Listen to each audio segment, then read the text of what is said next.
Hello guys, Vizarish here bringing you another Total War Warhammer replay with commentary, and for today's battle we have one of the oldest grudge matches in the Warhammer history, the Dark Elves versus the foul High Elves.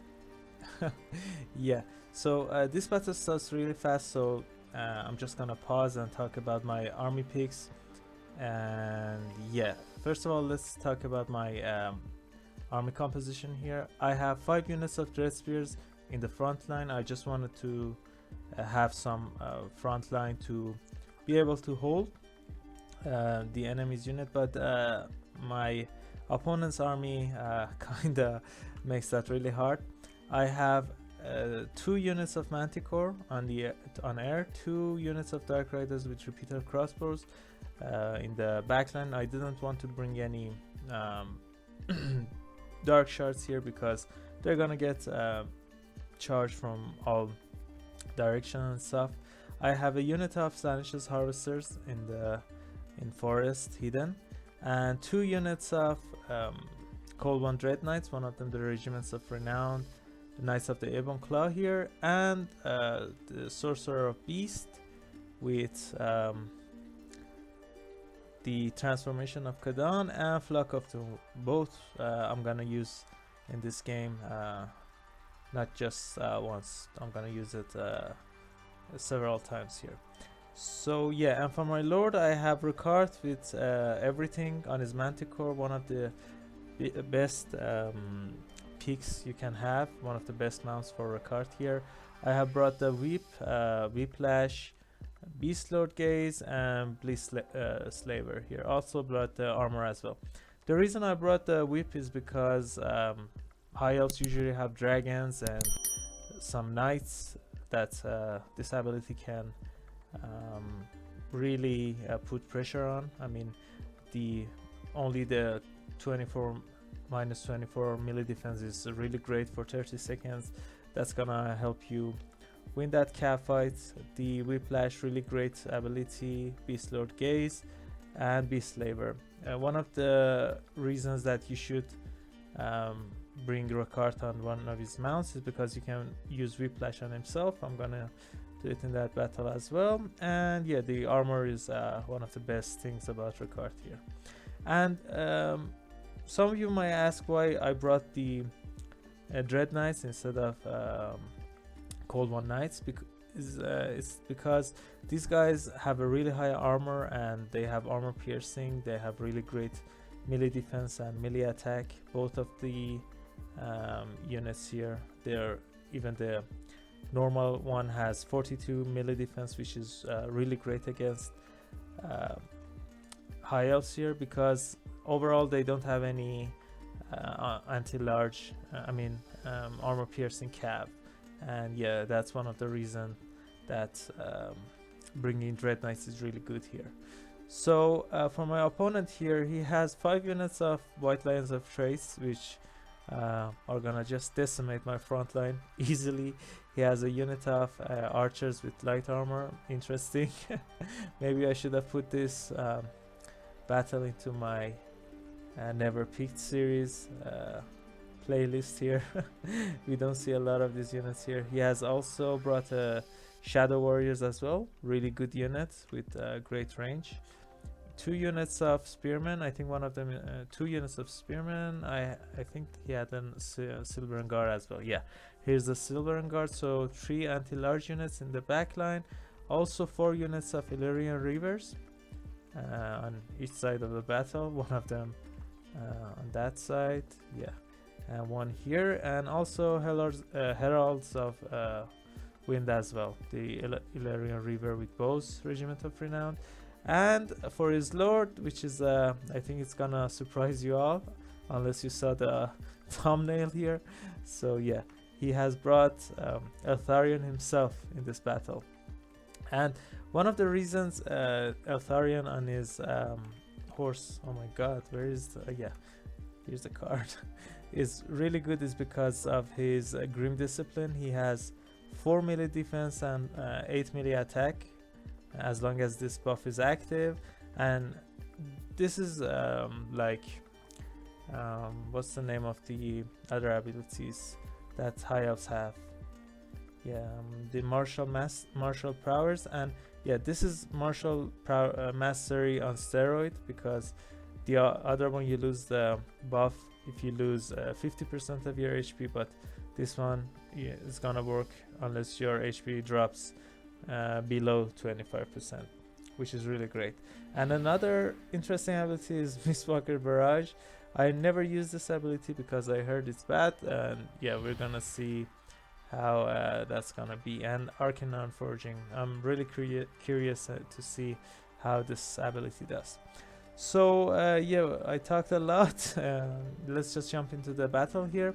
As soon as battle starts, my Slaanesh Harvesters are gonna engage with these two units here. I don't know why my opponent bring these guys back. Maybe they were already in fight, but Slaanesh Harvesters are gonna do fine here, especially if they finally use their spells here. And Eltharion is coming for support as well, and that's a cue for my opponent to flee with his Herald of Wind here.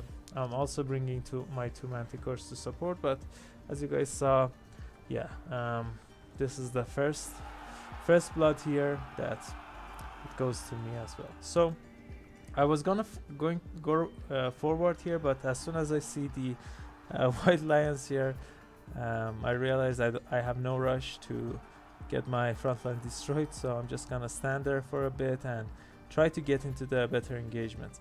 And something that really weird, I remember I was ordering these two guys to charge the white lions here, but for some reasons, I don't know, the orders didn't go through, so I don't know.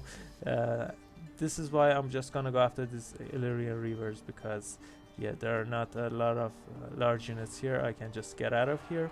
And now the one of the things I wanted to show you guys is these Knights of the Ebon Claw are just destroying these white lions. That it's not even a contest. They didn't take any damage. That's 50% of HP gone here. The Dark Riders are shooting at these white lions. Now after I'm done with these guys, I'm gonna go after these white lions here, and I think this damage that I'm taking is mostly friendly fire here, unfortunately. I want to go after the Shadow Warriors here with my Slaanesh Harvesters. I bobbed and weaved through all these spearmen and was able to do that. And if you guys saw here, I was charging the spearmen here with my Coldborn Knights, and look at that, they didn't even take that much damage after charging into the anti-large units. So that's one of the great things about this Coldborn Knights in this matchup.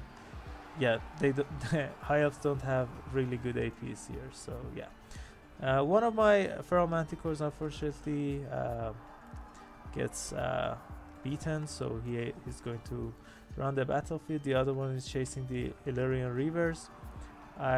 Because Slaanesh Harvesters were having some trouble fighting these Shadow Warriors here, I brought Ricard here to help a bit.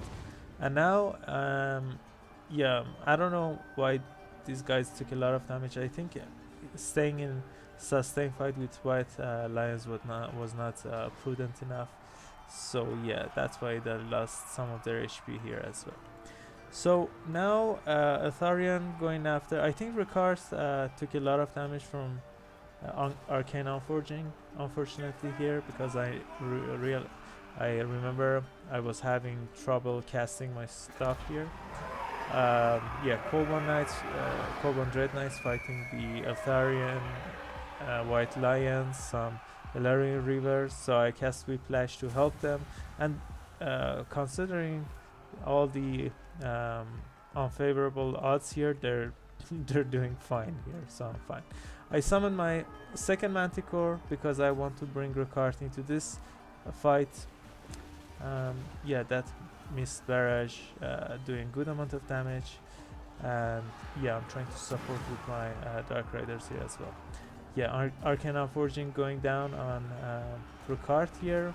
I want to get rid of the White Lions to isolate Eltharion here and get rid of them, but yeah, he's taking a lot of damage from this spell. And my opponent is bringing his spearman to help a bit, but yeah, it's fine. Eltharion is wavering, casting another what's the name of that ability? Mistwalker Barrage or something. Doing good amount of damage. I mean, it's not great, but the cooldown is freaking short. 30 seconds is nothing. So maybe, yeah, it's really good idea to bring it on when Eltharion is on horse. Ricard got a beautiful charge and got rid of the poor Eltharion here. I really like that guy. He's not the only non-OP hero, I mean Lord in High Elf roster, but yeah, he really needs some help. And yeah, I love the Griffin mount that he has. So let's just take a look at the battlefield here. My opponent forgot his Illyrian Reavers in this side of the battle, and this Ferromanticore was chasing the other one, and unfortunately I forgot about him, so he was just staying there. And yeah, now my opponent's army, the most important units are remaining are this full, not kind of full HP Silveren Guard and 2 units of Spearmen holding the line. And yeah, as you guys are seeing, I don't have a lot of infantry to fight them, so I have to make do with what I have. So here I have 80 units of Knights of the Ebon Claw, and yeah, I cast the Flock of Doom here, and the sorcerer is not a weak fighter. Yeah, I mean she's not strong, but she can fight spearmen here, and yeah, she's kind of fast. So now what I'm gonna do is these poor Dread Knights fight to the last man, and now they're done. These Knights of the Ebon Claw has 14 models, and my opponent is has braced, I think. Why are they waiting here? Yeah, they're kind of braced, looking at my Dread Knights here. But yeah, they want to get rid of the sorcerer here. So now I'm gonna bring Ricard, and after getting rid of these archers who rallied, I'm coming back, and I think I'm gonna buff these guys. No, now they're braced, so I'm just gonna wait for Ricard and Ferromanticore to come back. I don't have a lot of ammunition left here. This one is done also. I'm fighting this one White Lion here. I cast another really great Flock of Doom on 3 units that's remaining. So my opponent panics, goes after the sorcerer. Now it's a great time to charge here. Let's just watch the cinematic here. Really beautiful. Look at this Silver Guard getting pounded.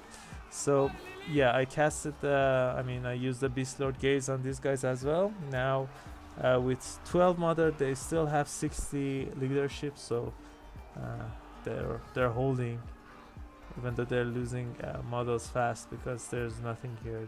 They're just Knights of the Ebon Claw and the sorcerer. Unfortunately, after finishing these guys, the Ferromanticore didn't join in fast enough. But yeah, he's here now. I think one knight is remaining here with 3 HP. Yeah, I didn't want to lose Ricard, that's why I didn't use them in the main fights. My opponent finally brought his Illyrian Reavers, but I stopped him with my Dark Riders who had no more ammo left, and I was bringing Ricard to finish them off. And yeah, that's it for this battle. So yeah, let's just watch the unit stats and see how they did.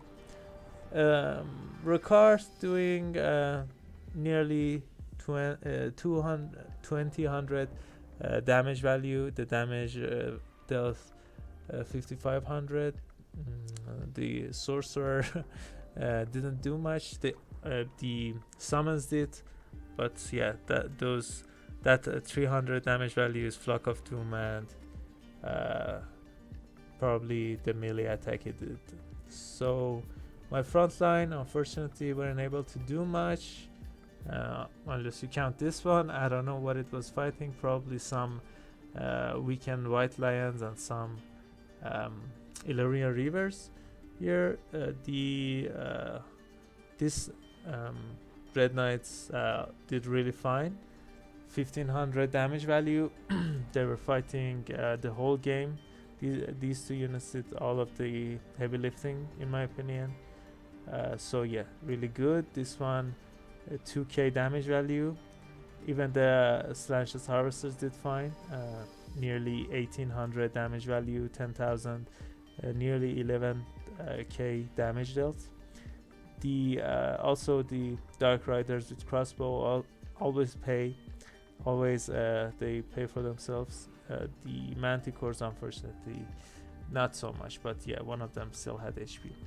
Eltharion really did good. Look at the damage value, 2200 here, and yeah, both of these units did really good. The White Lions, yeah, unfortunately weren't able to do much. They were fighting low